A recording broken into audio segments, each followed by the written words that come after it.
Hey, what's up, you guys? I'm Jaquan, I'm Jasmine. and welcome to the Film Spill.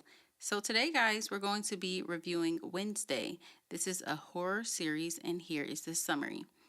Wednesday Addams navigates life at Nevermore Academy, a boarding school for outcasts, while solving a supernatural murder mystery connected to her parents' past. Yeah, this was definitely an interesting show. You know, most of us grew up watching Addams Family, so it was cool to actually see this show come to life. The rate I'm gonna give this show is gonna be a 2. Let's get into my pros and my cons. So, very first pro, like I said, great show.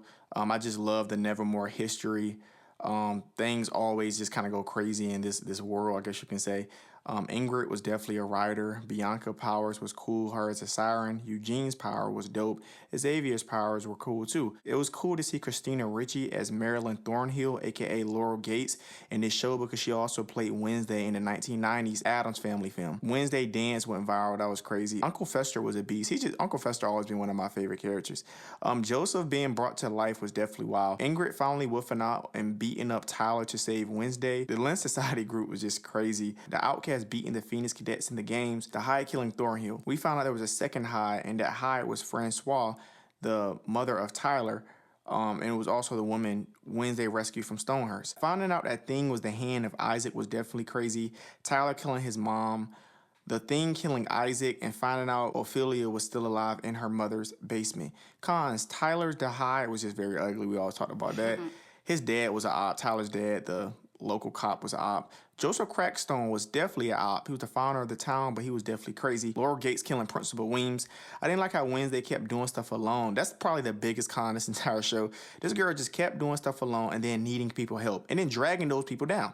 Enid stringing AJ along did not like that. I didn't like how the family treated the Thing. Pugly finding a zombie, which was Isaac, and lying about it. Wednesday was the reason behind the patients being let out in Stonehurst. Wednesday getting trapped in the grave by Isaac, and then the parents not being able to help her was the craziest thing, which in return turned Enid into Alpha Wolf, trapping her instead.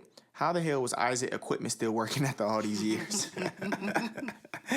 Other than that, definitely interesting show, but I'm gonna give it a 2. Okay, guys, I give this a 3 out of 5. I love the actor Jenna Ortega who played Wednesday. I think she did a good job and she looked the part. I love how dark Wednesday is, just like all black, everything. And then it was perfect to have Enid as her roommate because she was a total opposite of her. She was so fun and bubbly and colorful. They were the cutest duo. The Hyde was so ugly with those big old eyes. I love Thing. He is so loyal and has came in clutch for so many people. He was literally the best sidekick. Wednesday dancing at the school dance was so cringe, but it was so cute at the same time because you never see her dancing. Poor Xavier for being accused of being the Hyde when it was really Tyler all along. I love when Eden finally wolfs out because she had like the purple hair. It was so cute. Season 2 was not as good to me as season 1. Agnes was getting on my nerves with her obsession with Wednesday, but she did come in handy. We love Uncle Fester. Like you said, he came in handy every time. The zombie turned human guy it was just so ugly. It was crazy to see how he transformed all the way back to himself, but ew, no.